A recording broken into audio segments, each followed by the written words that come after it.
રાજ્યમાં શિક્ષણની સ્થિતિ જાણીને તમને થશે કે ગુજરાતમાં શું ચાલી રહ્યું છે। સરકાર ભણશે ગુજરાત, આગળ વધશે ગુજરાત તેવા સૂત્રો આપી રહી છે, પરંતુ હકીકતમાં સ્થિતિ કંઈક ઓર જ દેખાય છે, કંઈક અલગ જ દેખાય છે। પ્રાથમિક શાળાઓમાં બાળકોને ભણાવવા માટે શિક્ષકો નથી તો યુનિવર્સિટીઝ વિવાદનો અખાડો બની ગઈ છે, પરંતુ સરકાર હજુ પણ સબ સલામતના દાવા કરી રહી છે। શિક્ષણ ક્ષેત્રે લોલમલોલ, ભૂલકાઓને ભણવું છે પણ ભણાવનાર નથી। રાજ્યમાં ફરી એકવાર શિક્ષકોની ઘટના કારણે બાળકો પીસાઈ રહ્યા હોવાનું સામે આવ્યું છે। આજે ફરી મુદ્દો ઉઠ્યો છે સુરેન્દ્રનગરના થાનગઢથી। થાનગઢની પેસેન્ટર શાળા નંબર 1માં 150થી વધુ બાળકો અભ્યાસ કરે છે, પરંતુ બાળકોને ભણાવવા માટે શિક્ષક જ નથી।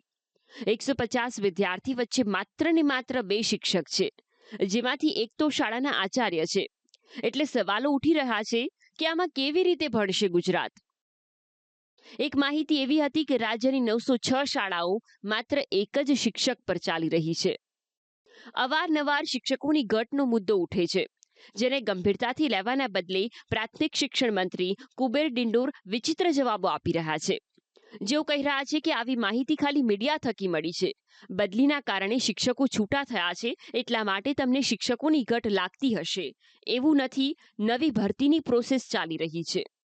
અત્યારે જિલ્લા ફેરના કેમ ચાલે છે, જિલ્લા આંતરિક બદલીઓ થઈ છે, તાલુકા ફેરની બદલીઓ થઈ છે અને નવી ભરતીની પ્રોસેસ ચાલુ છે।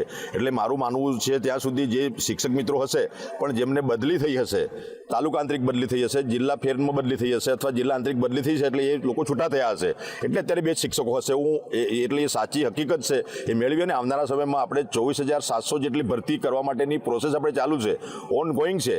1 થી 5, 6 થી 8, 9 થી 10 અને 11-12 હાયર સેકન્ડરી સુધીની ભરતીની પ્રક્રિયા ઓલરેડી ચાલુ છે। વ્યવસ્થાની કંઈક ખામી હશે તો પે સેન્ટરથી એક વૈકલ્પિક વ્યવસ્થા કરીને શિક્ષકો આપીશું, એટલે એના માટે શિક્ષણ બગડશે એવું આપને કદાચ લાગતું હોય એ બનશે નહીં। અમે એની વૈકલ્પિક વ્યવસ્થા અમારા ડીઓ કરતા જ હોય છે। જો કે આ તો રાજ્યના પ્રાથમિક શિક્ષણની વાત છે, યુનિવર્સિટીની વાત તો થાય તેમ જ નથી।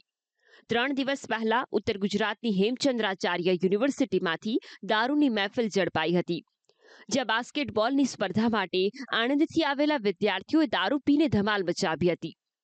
દારૂના નશામાં વિદ્યાર્થીઓએ પોતાની મોંઘી દાટ કારથી રેક્ટરને કચડવાનો પ્રયાસ કર્યો હતો। આ સાથે સૌરાષ્ટ્ર યુનિવર્સિટીના પરીક્ષા વિભાગના છબરડાએ પણ ભારે ચર્ચા જગાવી હતી, જેમાં યુનિવર્સિટીએ એક જ પરીક્ષાના 2 જુદા જુદા રિઝલ્ટ જાહેર કર્યા હતા। બી ફાર્મ સેમિસ્ટર 3ના 2 ઓનલાઈન રિઝલ્ટ સૌરાષ્ટ્ર યુનિવર્સિટીએ જાહેર કર્યા હતા, જેમાં પહેલાના રિઝલ્ટમાં કેટલાક વિદ્યાર્થી પાસ થયા હતા, એ જ વિદ્યાર્થીઓને બીજા રિઝલ્ટમાં નાપાસ બતાવવામાં આવ્યા। તો હવે પાટણની એક ખાનગી MK યુનિવર્સિટીનો વિવાદ સામે આવ્યો છે, જેમાં ખાનગી યુનિવર્સિટી માત્ર કાગળ પર ચાલી રહી હોવાનું ખુલ્યું છે।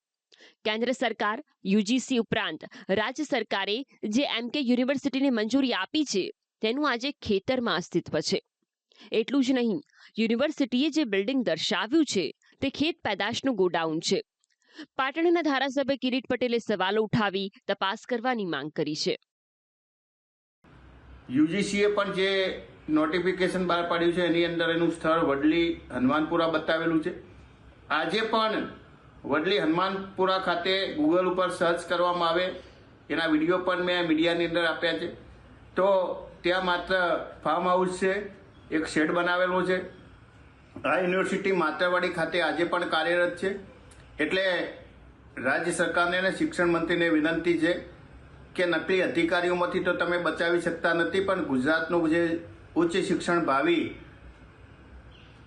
શિક્ષણ લઈ રહ્યા છે, ઉચ્ચ શિક્ષણ લઈ અને પોતાનું ભવિષ્ય બનાવી રહ્યા છે, એવા વિદ્યાર્થીઓને બચાવો અને આવી જે બોગસ યુનિવર્સિટીઓ ચાલી રહી છે એની સામે તપાસ કરી અને કડકમાં કડક કાર્યવાહી કરો। આમ રાજ્યમાં શિક્ષણ વ્યવસ્થાના કેવા હાલ છે કોઈને કહેવા જેવા નથી। નીતિ આયોગના રિપોર્ટ મુજબ ગુજરાત એજ્યુકેશનમાં 18મા ક્રમે ધકેલાયું છે। દેશમાં ધોરણ 9 થી 10માં ડ્રોપ આઉટ રેશિયો 12.6% છે, જ્યારે ગુજરાતમાં તો 17.9% છે। શિક્ષકોની ઘટ પણ બીજો મોટો મુદ્દો છે। દેશમાં 18 વિદ્યાર્થીઓ વચ્ચે 1 શિક્ષક છે, જ્યારે ગુજરાતમાં 29 વિદ્યાર્થીઓ વચ્ચે 1 શિક્ષક છે। નેશનલ ઇન્સ્ટિટ્યુશનલ રેન્કિંગ ફ્રેમવર્ક એટલે કે NIRFના રિપોર્ટ પ્રમાણે ટોપ 100માં ગુજરાતની એક પણ ખાનગી યુનિવર્સિટી નહીં. તો લિસ્ટમાં સામેલ એકમાત્ર ગુજરાત યુનિવર્સિટી પણ 73મા ક્રમેથી 85મા ક્રમે ધકેલાઈ છે. શિક્ષણ વિભાગ સામે સમસ્યાઓની ભરમાર છે, પરંતુ તેના સમાધાનના પ્રયાસો દેખાતા નથી. જો હજીએ કથળેલી શિક્ષણ વ્યવસ્થાની ચિંતા નહીં કરવામાં આવે તો હાલત બદથી બદતર બનશે, જેને સુધારવી અશક્ય બની જશે.